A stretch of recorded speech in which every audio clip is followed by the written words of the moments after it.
All right, all right. Welcome, everybody, to the Empire Self podcast. I am your host, Mark A. Turnipseed, and I have a delightful subject to talk about this afternoon. And I'm just joking. It's actually this morning. I am just probably going to post this afternoon.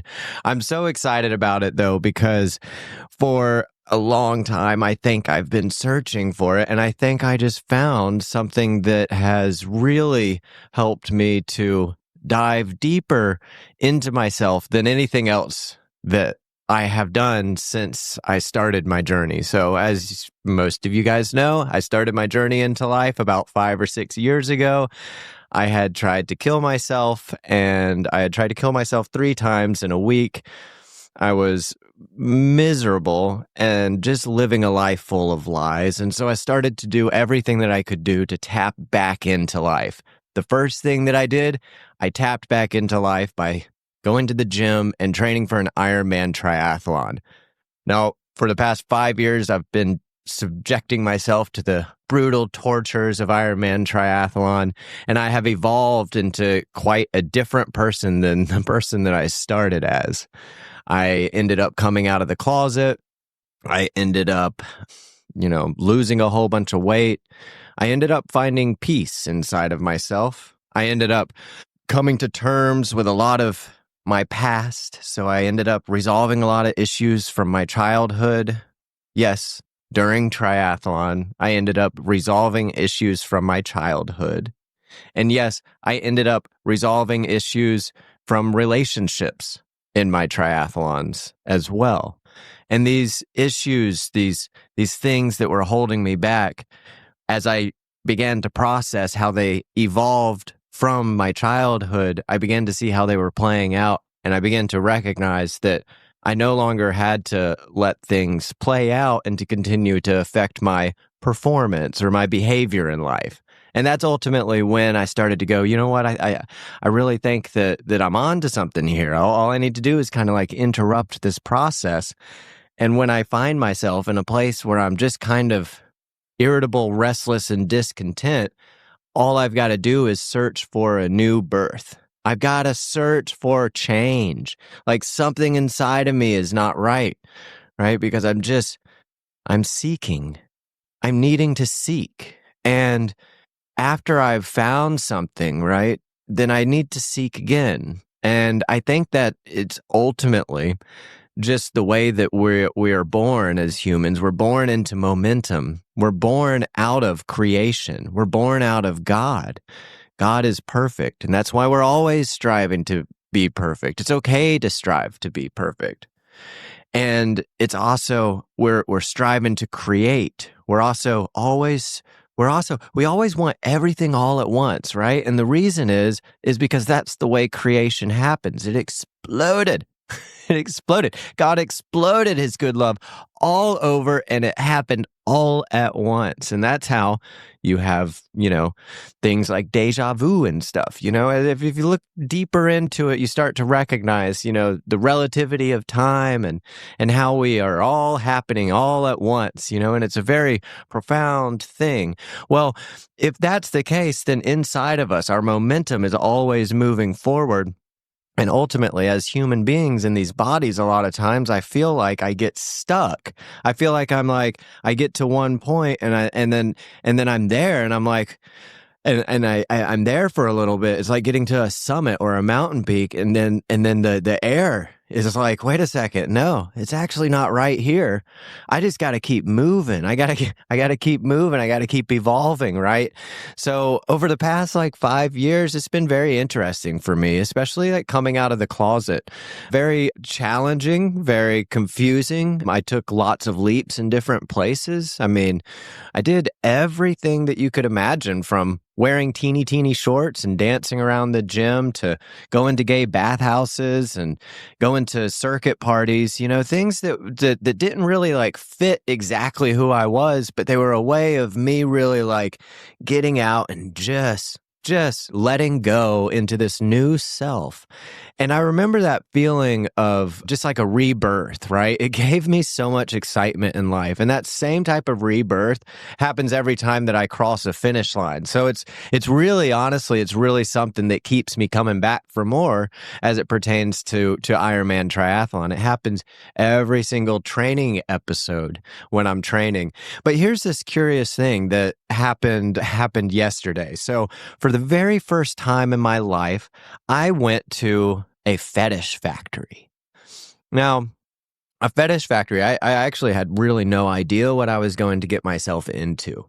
All I knew, I had this eking suspicion inside that locked inside of some of my childhood, like sexual-ish things that occurred or processes, all the way from attachment to caregivers to the molestation when I was about 6 years old to the rape when I was 12. All of these things, how they have affected my growth, my present growth, as I'm trying to propel myself into my best self and build my empire.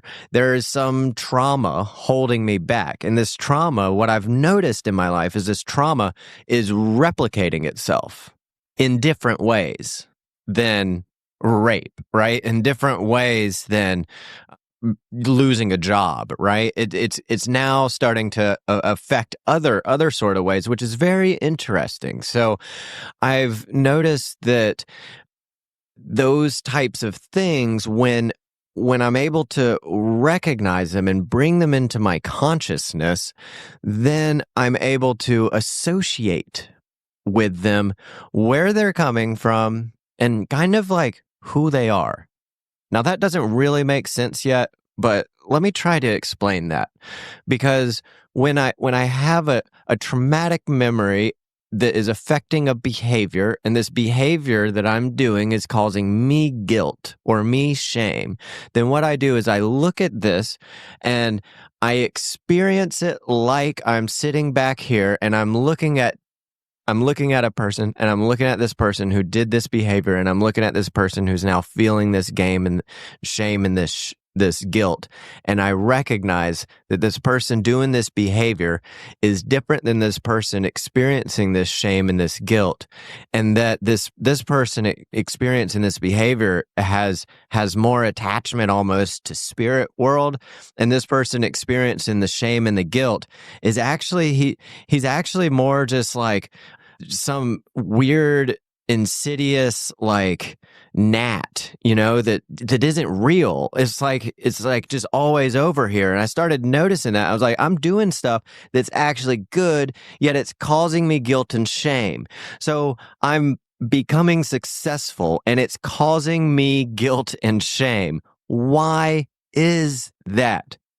People are praising me for my accomplishments in my body, and I am stricken by guilt and shame to the point that I get annoyed when people tell me that I have a nice body.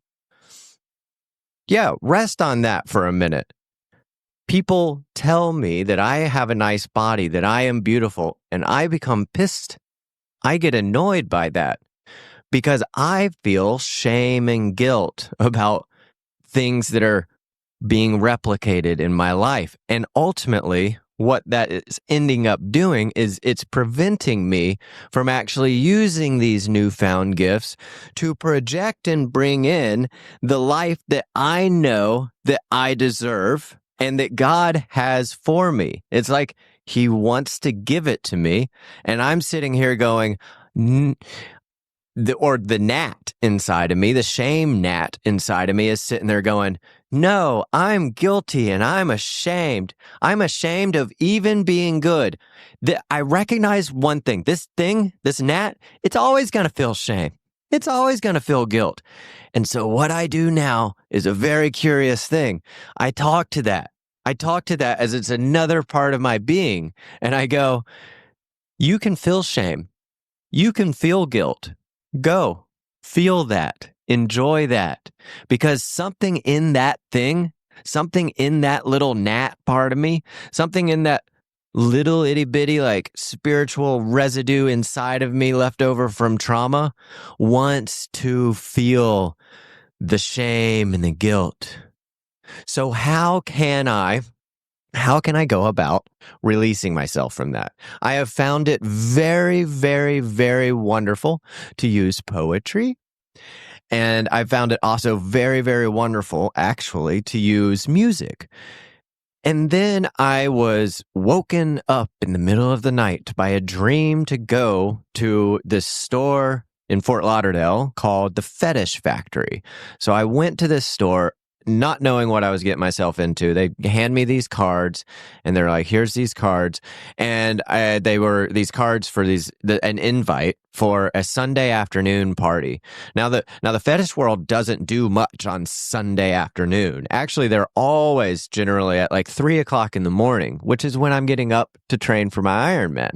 So I found it to be very peculiar. And they said that they only do like one a year that's at that time. So I was like, oh, well, maybe I'm like supposed to go to this. So I start looking around and I was just like looking at all the gear, the different things that they have. They have like everything that you could imagine to like humiliate and torture and abuse and to feel shame and guilt. They have there. And it's very interesting because when I look at them, right when I look at the object that's used to cause shame and guilt, it inflicts in me shame and guilt.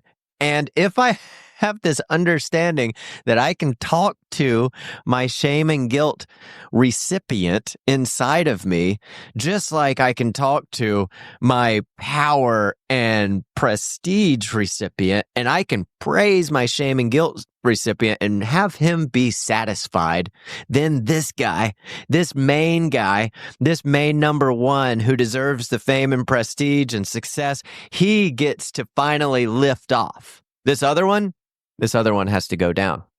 This other one has to go back because this other one, where he belongs and where he wants to belong, is in his little shameful fetish factory. It clicked. It clicked right there in that store. And I go, oh my God, I'm going to go to this. I'm going to go to this event. So I went to this event and I walk in and it was in this strip club. I've been to strip clubs before, so I knew the general layout, and I knew it was going to take about 15 minutes for my eyes to get used to the darkness. So I kind of just like took it nice and easy. I was really freaking nervous too, but I'm pretty good at being nervous these days. I just kind of like walk through it, and that's ultimately from triathlon too, is like when my heart starts beating, when I start racing, when my mind's going crazy, I just take the next step, right? And I just walk right through it.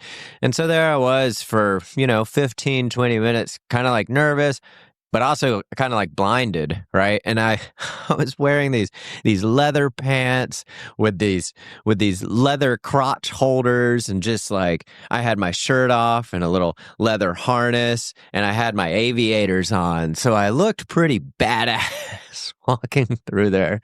And I look around and I'm fairly scared. Right? I see people in outfits and stuff that I would not wish upon in my wildest dreams. I would have it looked like straight out of my nightmares, some of the things that these people were wearing. And all I could think inside of my head was that they were doing the same thing that I was doing, and they were simply transmuting their shame and guilt and deepest fears into their greatest pleasures and joys. And I was just like, holy cow, this place is a realm of alchemy inside of here, where people are just literally transmuting their shame and guilt and turning it into joy, and they're celebrating it. And I was like, man, this is really, really cool. And then I loosened up. I had a Red Bull, and I started to recognize where we all had something in common, and that's where it was, right? We were all there doing this spiritual alchemy. Some people there probably didn't even know that they were doing that. I sure did, because I think about life like that, right? I just walk through life and I'm always thinking about how am I going to put this down into my journal later so that I can further understand every little action that I do and put it off into the world so that I can help other people understand what things like a fetish factory may be able to help them achieve also if they wanted to take that dive into it. And I will tell you that after I broke out of my little, blinded and nervous cage and I started talking to the first girl that I walked up to, or the first girl that we kind of like found each other next to, I was relieved to find out that she was utterly and completely normal. Shocking, right? Actually, she was a professor from a university. She was a dominatrix, and with her main partner, her partner who's at home, I guess, she is extremely submissive to. So she's there in full-on latex. Like you can't tell almost anything about her. And it's just like tremendously mysterious and just provocative. And I was just spellbound, right? I was just like, wow. So asking all these questions, I have no idea how it all works, right? And turns out, long story short, basically you come into these places, then you just meet people, and you're like, hey, do you want to instead of go dance, right? Instead of go dance, you say, hey, do you want to go play? And it's really unique because I've been to those gay bathhouses where you say you want to go play, and then you go have sex, right? And for some reason, there's I got pretty turned off by it after about, 3 or 4 times going and feeling that and just being like, okay, I got that out of my system, right? But because there's the sex aspect of it. I don't know. There's something weird. There's something different about the two, right? There's something that I can't really put together. But what it seems like to me is that in the fetish world, that which, by the way, there's the most beautiful people in the fetish world, just the most beautiful people who just radiate like joy and light from inside of their little latex mask. It's unbelievable. And I'm just shocked at all the different people that I met. So after I met this woman, then I went over to meet my next. And I bounced around and around and around. I ended up circling back to this dominatrix, and she showed me the ropes, or more so, might I say, the floggings. This was completely humbling, everybody, completely humbling in this way that is profound. So let me go ahead and explain it. So here I am in this situation, right? Running around this place, not knowing what's right, not knowing what's wrong. How do I act? Who am I? What am I coming into? There's so much fear going on. I don't know who I am in this place. And then I make the connection. I make the connection with somebody, and all of a sudden I start to recognize how I have something in common with all these people who are dressed in everything so different. On the outside, we all look extremely different. And on the inside, we're all extremely complex and beautifully messy people. And so as you get to talk to people, you are connecting on the beautiful, messy level. And this is just so unique because you don't usually do that. You're usually connecting on this other level where you're trying to portray yourself in this beautiful, lavish, like Instagram post. But not here at all, not here at all, not here. You only present with your fears, your shame, and your guilt, and you shine through that shame and that guilt. So this girl, she pinned me up against this cross, right? Where I leaned up. It was probably at 45 degrees, and I held up. It was like this X, actually. It was like this metal X where I held my hand, and then she pulled my leather pants down and just started slowly pressing up against me, and then and gliding the rope or the flog up and down my back. And the instant that the fear And the connection happened. The instant that that happened, there was this clash within my spirit, that was like, run or let go now. Run or let go now. There was no in between. The only other time that I've experienced that is when I did my ayahuasca journey 2 years ago. Run or let go now. And I knew from my ayahuasca journey that anytime that comes up, let go. Even if you're going to run, let go. Because letting go, here's what happens when you let go, even if you're running, right? When you let go and you're about to run, you can run like an antelope, right? If you don't let go and you're going to try to run, you're going to run like a hippo. I'm not joking. You're going to be stiff. You're not going to be able to let go. The fear is going to hold you back. You can't run based on that. You have to let go and give in to the fear and let it propel you. And when you do, you enter into this state where I believe that it's like sucking the nectar of the gods. You develop this newfound sense of power, this completely contrary to what you thought you were supposed to do, which was, I need to press so hard against this life. I need to press so hard through this fear so that I can emerge victorious, when all the while, if I had just let go, then I just glide through. I just glide through effortlessly. This is a state of Zen. This is a state that we can achieve. This is a state that in the fetish factory, in the moment of your deepest, darkest fears, this is a state where you get to either run or let go. And when this occurs, in the first moment for me, when that occurred, I chose to let go, and the pain was transmuted into pleasure, and the conversation within started a myriad of beautiful imagery that was as if I was redesigning who I knew myself to be. My whole mental landscape of shame and guilt was crackling and crumbling off of me like the scales of a fucking lizard. And I was just coming out like a butterfly, just